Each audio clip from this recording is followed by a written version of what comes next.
Doctor Enayetullah আব্বাসীর কাছে আবু সাইদ খান নামে একজন আহলে কোরআন দাবিদার কীভাবে শোষণীয় পরাজয় বরণ করেছেন দেখেছেন। তার 29 বছরের গবেষণা মাত্র 30 মিনিটে শেষ। এনায়েতুল্লাহ আব্বাসীর কাছে টিকতেও পারে নাই। আমার বন্ধুগণ, আমার ভাইয়েরা, একটা বাংলায় কথা আছে, রতনে রতন চিনে শুকরে চিনে কচু। তে ওই যে বহির্বিশ্ব থেকে এক শুকর নিঝুম মজুমদার উনি খেপা খেপিয়েছে। উনি বলছেন যে একজন আহলে কোরআন দাবিদার, তিনি হাদিসকে অস্বীকার করে, এনায়েতুল্লাহ আব্বাসী তার গুহায় তার ডেরায় আটকিয়ে রেখে তাকে নির্যাতন করেছে, তাকে যাত্রাইভাবে অপমান করেছে। উনি হাদিস অস্বীকার করে না, এর বিচার আল্লাহ করবে। সে এনায়েতুল্লাহ আব্বাসী নামে এক কথিত নিজেকে আলেম বলে পরিচয় দেয়, সেই লোকটির একটি ভিডিও আমার সামনে এলো, হুইচ ইজ ভেরি ডিস্টার্বিং।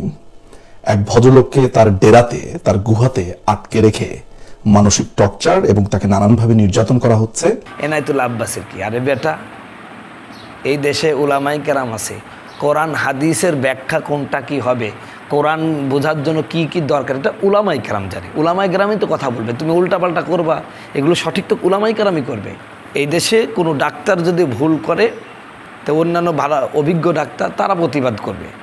ঠিক তদ্রূপভাবে আমার দেশে কোনো আলেমও যদি অন্যায় করে, ভুল করে, প্রতিবাদ উলামাই কেরাম করবে। আর সেখানে একজন ইঞ্জিনিয়ার, একজন জেনারেল শিক্ষিত, সে যিনি কোরআনের কিছুই জানে না, সে আসি ব্যাখ্যা করবে, ওলামাই কেরাম সেটা ভুল ধরে দিবে না, এটা হয়।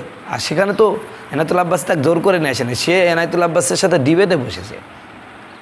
বসার পরে দেখছে তিনি এতদিন যা গবেষণা করছে ওনার কাছে এসে একদম ফিউজ হয়ে গেছে। আমার সবচেয়ে মজা লাগলো, হাসির বিষয় আসছে, যে যেই নিঝুম মজুমদার কিছুদিন আগে এক টক শোতে ডক্টর এনায়েতুল্লাহ স্যার এক ধমক খেয়ে হাবাগোবা হয়ে গেছিল, মানে ভিক্ষা চায় না কুকুর ঠেকাই বলে পালাইছিল, সে আবার চ্যালেঞ্জ করছে ডক্টর এনায়েতুল্লাহ আব্বাসী, ওর মতন মানুষের সাথে নাই, তুমি পেরে গেছো, আমার সাথে বসো। আরে মিয়া, তোমার সাথে বসছিল না? আমরা দেখিনি? সেই ডিবেটটি তো আমরা দেখেছি, সেখানে তুমি একদম কথাই বলতে পারো নাই। কিভাবে তোমার শোষণে পড়ে, তোমার গুরুরাই পারে নাই, তুমি কিভাবে শোষণে পড়ে যাই বলে একদম পালিয়ে যেতে চাইছিলে। তখন ডক্টর এনায়েতুল্লাহ আব্বাসী বলছিল, নাস্তিকরা পালায়, ডক্টর এনায়েতুল্লাহ আব্বাসী পালায় না। সেই কথা আমাদের মনে হয় ভুলে গেছি আমরা। আসলে ওই যে কিছু কুত্তা আছে দেখবেন, ঘেউ ঘেউ করে আর আগে আসে, বলতে থাকে যে আয় আমার ঘরে আয়, আমার ঘরে আয়, আবার আগায় যাবে, আবার আগে যাই, আবার আমার ঘরে আয়, আমার ঘরে আয়।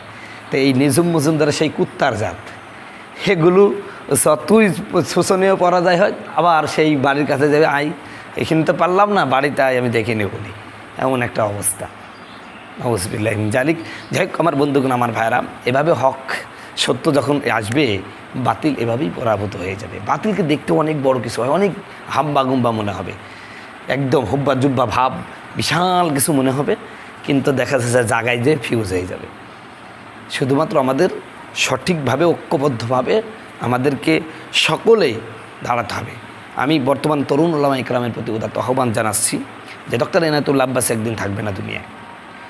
আমাদের বাংলাদেশে যারা প্রবীণ আলেমে দিনে আছেন তারা এক সময় থাকবে না, আমাদেরকে পরবর্তী নেতৃত্ব দিতে হবে।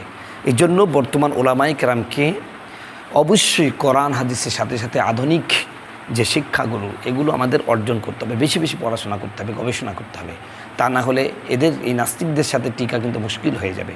তারা বিভিন্নভাবে হাদিস পড়ে ওদের মতন করে ব্যাখ্যা করে অনলাইনে ছেড়ে দিচ্ছে, মানুষ মনে করবে, এবং দলিল দিচ্ছে বুখারীর অমুক শরীফে, মানুষ তো বুখারী শরীফে দলিল দিচ্ছে। কিন্তু এই হাদিসগুলো তারা যে মিথ্যা বললো এবং তারা নিজের মন গড়া বানিয়ে বুখারীর নামে চালিয়ে দিল, মুসলিমের নামে চালিয়ে দিল, এগুলো তো আমাদের ধরে দিতে হবে। যদি না ধরে দিতে পারি তাহলে তো মানুষ এই ভুলটাই শিখতে থাকবে, এক পর্যায়ে ইসলাম একদম হযবরল হয়ে যাবে।